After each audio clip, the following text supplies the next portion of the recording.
Sampun para pilenggan, para pamirsa sedaya, ugi pinayungan nugraha yakti asih tresna Allah satuhu tansah kasarira dumateng panjenengan dalasan kula.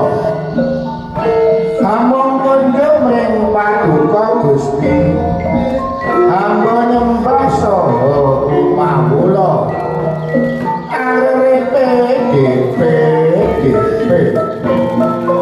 hamba nyuwun pitulung tinadana margi kang yakti margine tiyang kathah ingkang bagya tuhu paduka paringi nikmat sanes margi bebendu lan sasar sami.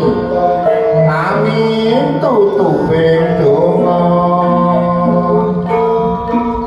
Puja puji syukur saha sembah sujud kunjuk ing ngarsa paduka Gusti Allah ingkang maha suci.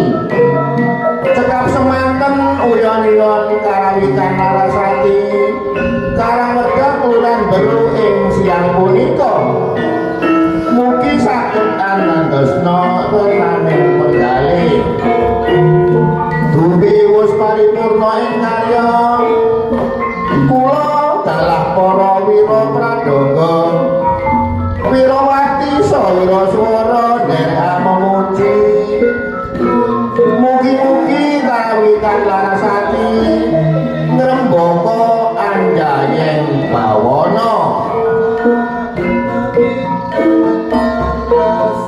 Apabila wonten kiranging Trapsila saha Subasita saking rombongan karawitan Larasati Karang Wedha Kelurahan Beru, kawula minangka suliying kadang wira pradonga wirawati saha wiraswara nyuwun bumi samudra panaksami ingkang agung. Kula sakadang nderek sesanti hayu rahayu ingkang sarwi tinemu jaya-jaya wijayati suradira jaya ningrat lebur dening pangastuti. Nuwun billahi taufik wal hidayah ihdinas siratal mustaqim. Wassalamualaikum warahmatullahi wabarakatuh.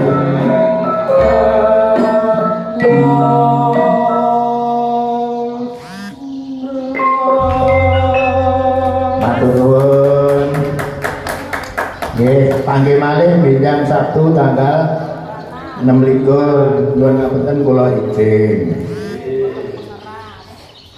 Mugi-mugi sedaya paringan sehat mangke saged rawuh glajen. Sugeng kondur sewang-sewang dateng tanpa siapa-siapa.